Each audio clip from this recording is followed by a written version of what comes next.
Okay, great. Well, welcome everyone. I'm Arshia Baig at the University of Chicago. I'm a co-director for the Investigator Development Core for the Scene Center. And Brad, do you want to introduce yourself?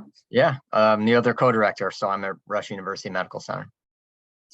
It's great to have everyone here today. This is really mostly an information session, and we have some slides, but there'll be time for Q&A. Really excited to have so many folks interested in this pilot grant mechanism. I think I'll first hand it over to Brad to walk you through the first set of slides, and then I'll take over the second half. So I'll hand it over to you, Brad. Okay, sounds good. I can't advance them though. Yeah, so there we are, Brad and Arshia. We have other people involved in the core. We've got a biostatistician who's we actually have two biostatisticians who are around to provide support to the awardees. We also have Melanie Nordstrom, who she's our program manager. She kind of fields all of your inquiries and she organizes the review process as well as managing the grants once they're funded. So she might join us soon. So, this center, the Chicago Chronic Condition Equity Network, is one of 11 health disparities centers funded by NIH. And the mission is to build a network of disparities researchers throughout the Chicago region. The region's bigger than the city itself. It's actually the city, some surrounding counties, and I think even into a little bit of Indiana and Wisconsin, if I'm not mistaken about that. And so what we want to do is not only provide funding for really cool, innovative pilot studies that you can leverage to build your career as a disparities researcher, but we also want to support you along the way. That includes a formal mentorship plan. It includes access to the research infrastructures at U of C as well as Rush. I mentioned that we have a biostatistician and some other methodological consultation that's available to you. And then there's a little bit of activities, like we have research in progress meetings. We actually have a national meeting that involves all 11 centers. And so it's a little bit more than a typical pilot program, and that there is the grant funding, but then there's these additional activities that are meant to support you, not just during your project, but actually after your project as you write papers and grants based on this work. So again, we want these pilot projects to inform your future work addressing disparities. Our center focuses on comorbid chronic conditions. We have not required necessarily that every pilot focuses on comorbid chronic conditions, but they do have to focus on a condition for which there's a known health disparity. These are for early investigators, people who are building careers, not established investigators. We don't want to basically just provide supplemental funding for big studies, but you can do an ancillary study that kind of piggybacks on an existing study as long as there are separate aims. And so what we're kind of expecting are, formative research projects, maybe some focus groups, maybe some kind of early data analyses, maybe pilot interventions, things like that. We do have a mini grant program. So if you're thinking of doing something that's kind of a one-time activity, like one little round of focus groups, you might consider applying for the mini grant program. That's a $3,000 grant. There's a rolling deadline, so you can kind of apply at any point. And information on those is on the c3en.org website. Okay, so what are we looking for in these pilots? We're looking for disparities. It says multiple chronic diseases, but Arshia, am I right? I remember at least one or two grants that were not multiple chronic diseases. So, right. Okay. Some other things that are priorities, but not necessarily requirements, are studies that would involve intersectoral approaches to disparities. So these are, working in areas outside of the healthcare sector to improve health. So for example, in housing or food access or things like that. We love community partnerships. Not every study will have a community partnership. If you do have one, we want you to do it well.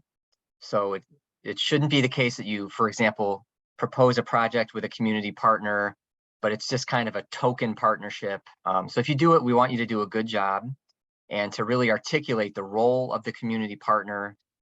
If you don't have a community partner in your proposal at this point, you might want to comment in your proposal about when you would engage with a community partner, maybe in the future. So that's something that you should really put some thought into, even if you don't necessarily have a community partnership as part of your pilot study. Of course, we want innovative studies with novel approaches, rigorous novel study designs, and we would love to fund a growing network of underrepresented minority researchers too. I think it's time to turn the torch over to you, Arshia. Yeah, great. In terms of eligibility, we are aiming to fund investigators who are affiliated with a Chicago academic institution or a community organization, postdoctoral trainees and early faculty. That's our aim. Although if there are folks who are more mid-career or senior, proposing to do a new project or take a new direction, there's no hard and fast rule that we wouldn't fund you necessarily. Unfortunately, students, grad students, residents are not eligible to apply. We do want the work to take place in the greater Chicago region, so you can convince us of that in your write-up. We really want to focus our funding on early stage health disparities researchers. So those would be folks who completed their training within the past 10 years or are early faculty. And we took this wording from how the NIH describes or defines early stage investigators. And individuals really will only be awarded one research pilot project as a PI, although you can submit multiple grants that are distinct. So there's a little bit of flexibility there. So for the application, you do need a face page, which is actually a red cap form. So you may have seen that in the RFA. We do want a mentorship plan. We really want to make sure that your project is succeeding. And since we're thinking most folks will be junior, it makes sense to have a mentor. So describing the relevance of the mentor's experience, a mentorship plan, the mentor's ability to oversee the conduct of the project, and any expectations for authorship, data ownership, and intellectual property rights. An abstract, specific aims page, a 5-page research strategy that follows NIH format. And then we do want you to let us know what your plans are for future funding, how you're going to use the results from this pilot to get extramural funding, and then the literature cited. Budget justification, the biosketch for the PI, and then the human subjects, which includes the inclusion across the lifespan, inclusion of women and minorities, and an inclusion enrollment table. And then the letters of support, there's no form for it, but it's required for collaborations with partnering institutions or organizations. So if you're saying that you're coming in with a partner, we would like to see a letter of support. And these are all really typical NIH application materials for the most part. So community engagement is an important piece, but like Brad said, it's not necessary for all projects, but we do want to hear where you are in terms of community engagement. So you may be, so this is a continuum that we actually adapted that's publicly available. And, you may be more in the inform stage or the consultation stage and not the collaboration stage. And that is fine. Let us know what the level is. And is that appropriate? What are your plans for moving along this continuum?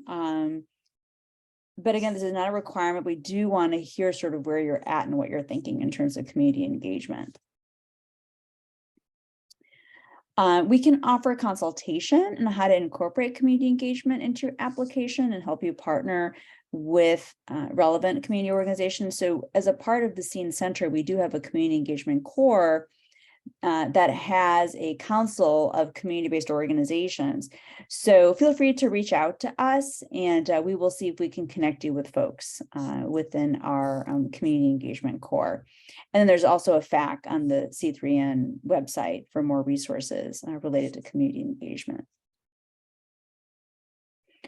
So the project can be 12 months. That's sort of the default, but 24 months if needed. The budget should not exceed 50,000. If you do have active involvement of community organization, you can ask for up to 60,000. Unfortunately, we cannot support indirect costs right now, but that may change, depends on how much money we get each year from NIH. We may ask you to modify the budget. Again, we're going off of what NIH awards us. And we do have some limits on $2,500 for conference travel and for major equipment purchases. And we can support up to 10% of a PI's salary. If the PI needs more, you may just need to contact us. And then after the award, so we really want to provide support to our grantees. So be it methodological consultation from experts in biostats, informatics, implementation science, and intersectoral action for health. So actually on the C3N website, you'll see a list of our services, and I think some of the folks who we can connect you with. And then mentorship. So you may come into the application with the mentor, but if you need mentorship, let's say in different content or methods, we're very happy to help you connect to people. And then we will be having research progress meetings that we will ask you to present at. These meetings are every quarter, and really it's for you to present what you're doing. It could be at the beginning of your grant year, it could be near the middle or the end, and we'll bring together scene members, including community members, to help you. If you have any questions, think of it as more of a workshop.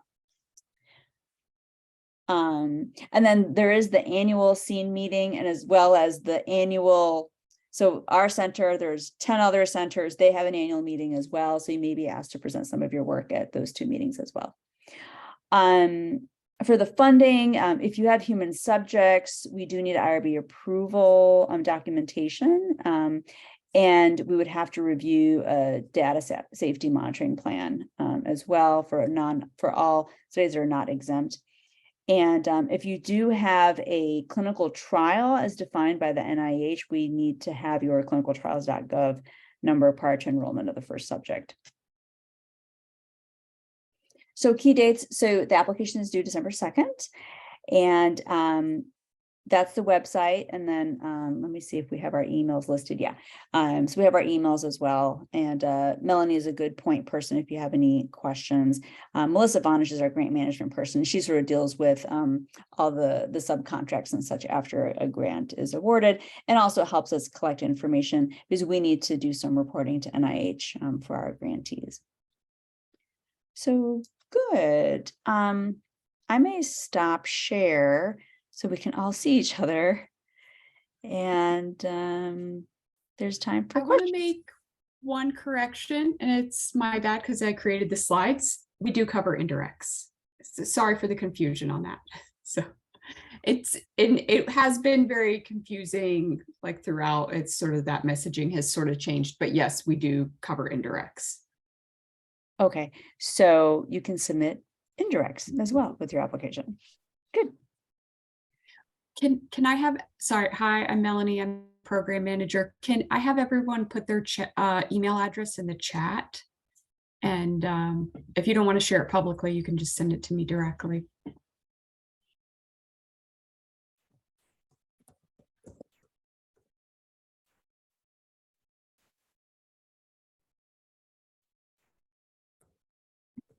I was going to say, I can tell you that your odds are pretty good. We had 13 applications last round and we funded 6 of them.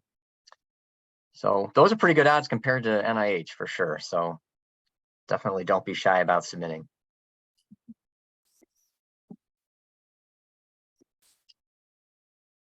Are there questions for us as you start thinking about putting applications together? Can you define or help me understand how you define chronic conditions?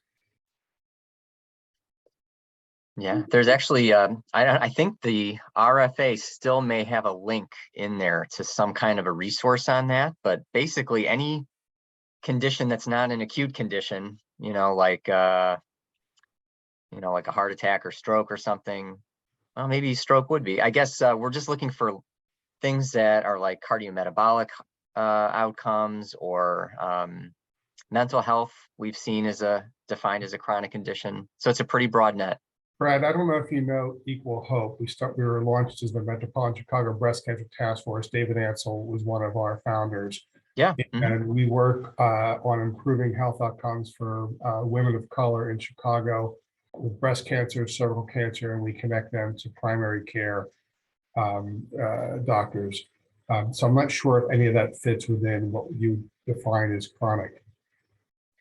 Yeah, Anne Marie is one of our colleagues in family and preventive medicine now. I think you'll have to make a case for the sort of long-term impact of that on health. So for example, someone that has, stage 2 breast cancer, they get it resected and then they're fine, would probably not be, a chronic condition. But cancer can have long-term consequences as well. So. Okay. Hi, this is Milky Vu. Can I ask 2 questions? So first, is it possible for the project to focus on risk factors for chronic disease like food insecurity or diet quality? And then second is it possible to budget for part-time research staff? I'd say the answer is yes to both of those. Certainly, by all means, do budget for some staff, we would hope. And then we have had applications that focus on risk factors. Absolutely.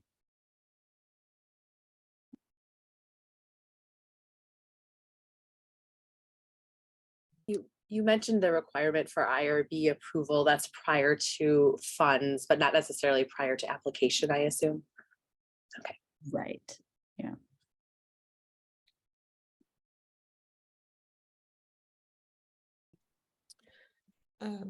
Hi there, everyone. I apologize. I signed in 13 minutes late. I just finished 7 hours of virtual participant screening, so missed all of the presentation. I apologize for that. And I have a kind of like personal project specific question. And it's just, I recognize in the RFA that it's really the focus is on health equity in Chicago, obviously. And I have 2 ongoing pilot projects right now. One that's looking at psychological trauma with women experiencing homelessness in shelters in Chicago. And then the other one looking at psychological trauma with women who are in correctional settings in Illinois. So in the Illinois Department of Corrections, doing trauma-focused services. And I'm just curious, based on the RFA, I get the sense that we really want this to be centered on health equity in the city of Chicago. And I just wanted to hear your thoughts on whether that IDOC work would technically qualify or not, or if you'd rather see something kind of focused on the shelter-based work within Chicago proper. That's a good question. Where actually is the facility, the correctional facility? Yeah, the correctional facilities are located more in central Illinois. So a lot of the women are from Chicago, but they're currently incarcerated in the cities that they're in are technically Lincoln, Illinois and Decatur, Illinois. Decatur's out west, right? I think it's mostly south. I don't know. I was just there for the first time last week. So that's a great.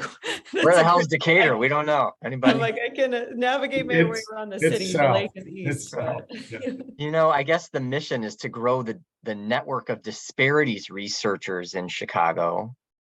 I don't know. Arshia, what do you think about that one? I don't know.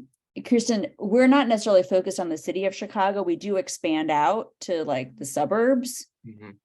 And I think different counties as well. I think we go up to Lake County and the other counties. So it's hard for me to say that you don't qualify because your work is actually really relevant and really interesting. Mm-hmm. And you're saying folks are going to these facilities from actually all over Illinois. Mm-hmm. I think you could make the case. It's just hard, who knows what the reviewers are going to say or, right. I mean, but I think you could make a case that this is important work and impacts many Illinoisans, including many Illinoisans who live, you know, in the Chicago region. Yeah. Thank you for that. Yeah, I guess it's just a question. I'm like, I could really write it either way because I could focus on the Chicago-based shelter work, or I could focus on the IDOC work. Incidentally, the reason it happened this way is like many of the women I see at the shelter are coming from those downstate facilities and are now back in Chicago at a shelter. So there's a ton of overlap. I just want to be very strategic in how, like the grants personship, if you will, and make sure I'm getting kind of the right focus, if that makes sense. Spinning it in the right way. I heard these things matter, that you have to frame it in the right way.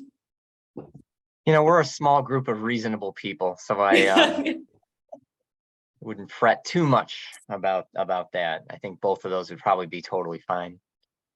Okay.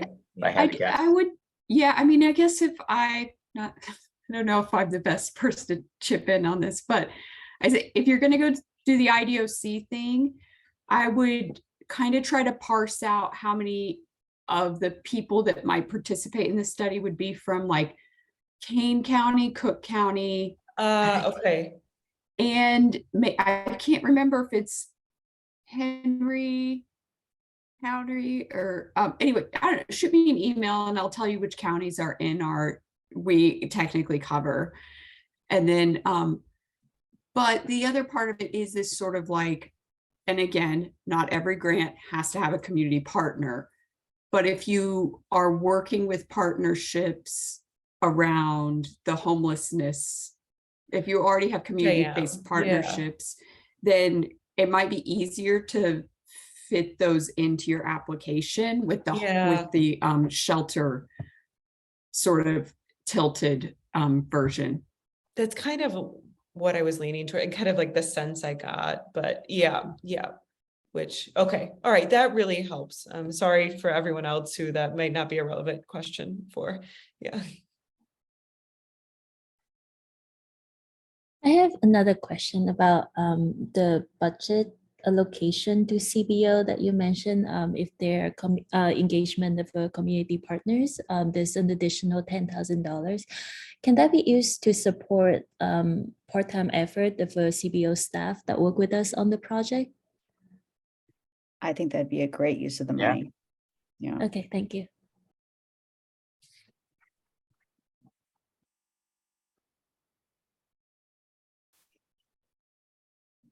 Okay. Were there other questions? I have one, and I'm not sure if it's a relevant question or not. I'm from DePaul. I'm working with another DePaul faculty on the intersection of survivors of domestic violence who have received brain injuries from the abuse. And I'm wondering with, and there's a myriad of health issues, and it's not very well researched at this point or adequately taken care of in this city of Chicago or many other places. But my question is, and I think you touched on this earlier on, you said you would prefer to have folks who are assistant professors or early stage. I'm more newly associate professor. My partner in this is full professor, but she has completely pivoted from basically researching with rats and looking at different health issues in rats to this issue of domestic violence and brain injury. Just in the last couple of years, we've sort of connected on it. And so first question, is it possible to have co-PIs for the submission? And if not, just double checking that either one of us might qualify under your criteria of either someone pivoting, which she has in her career to what she's looking at, or me, I'm sort of in that more middle stage career, but have not, we've just started looking at this intersection, even though I have done some work in domestic violence in the past. These are good questions. The co-PI, I don't know. I don't, I'm not sure how, I don't have an answer. I don't think there's a yes or no. There's no hard and fast rule that you cannot have co-PIs. I mean, the main aim of the grants program is to support, early stage PIs. So I'm not sure. Brad, do you have a better answer than Yeah, me? no, not really. I think it is something that you'd have to then explain and justify. So it is just one more thing to have to justify. And then I think in terms of, yeah, I mean, our goal is to fund early stage investigators. But again, I think if you're pivoting to something new or, for the full professor you mentioned or for yourself, I think, again, you can justify that and say that you've been doing this or this other person's been doing this. And now you want to look at this other piece of that, which is new. Yeah, I think a lot of it is sort of how you write it and frame it. Thank you. It sounds interesting and important work, actually. It really is. Yeah, it's very, very exciting right now, and that finally there's some spotlights being done on that intersection. Thank you.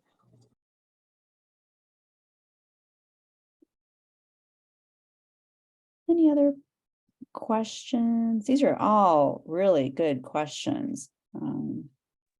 I have a question. I was wondering, could you talk about who makes up the review panel? We do some some technical work, and I wonder to what extent I should go into the detail of explaining it. And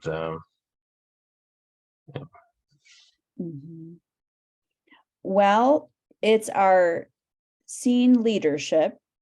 Most of us are health services researchers, either MDs, MD PhDs, or PhDs. We also have our community advisory board members who also review. So most grants are reviewed by one health services researcher and one community leader. Now, I would say if it's a very technical study and there aren't many people who are doing that type of work, you may want to explain your methodology. okay, yeah, okay. Can I ask, like, what in particular, like, what is it? Yeah, some MRI imaging, and we do some machine learning too. Okay. So yeah. Yeah, we have clinical folks. I don't know if we have any radiologists, but and then we do have folks who do like large database studies that, so and if we feel like we don't have the expertise to best evaluate your grant, we can reach out to folks to outside of maybe our committee. That's something that we can maybe Melanie, Brad, and I can discuss. Okay. Yeah, we want to fairly judge your grant, but I would also say write to an audience that maybe doesn't know much about machine learning. Okay, that's what my question was. Yeah. I can guarantee you at least one person who reviews your grant will have no scientific background at all. Okay. Yeah. Thank you.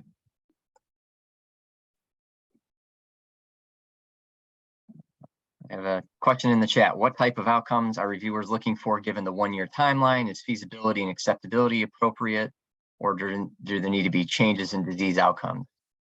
I'd say the answer is whatever you can use to leverage for a larger R01 level study from NIH. So for an intervention, it's probably feasibility, acceptability. If you're doing a data analysis of some large data set, they'll want to see a fully powered association. No one's thinking you're going to reverse heart disease in the course of your 1-year pilot. So I'd say whatever you would consider strong preliminary data for a larger grant.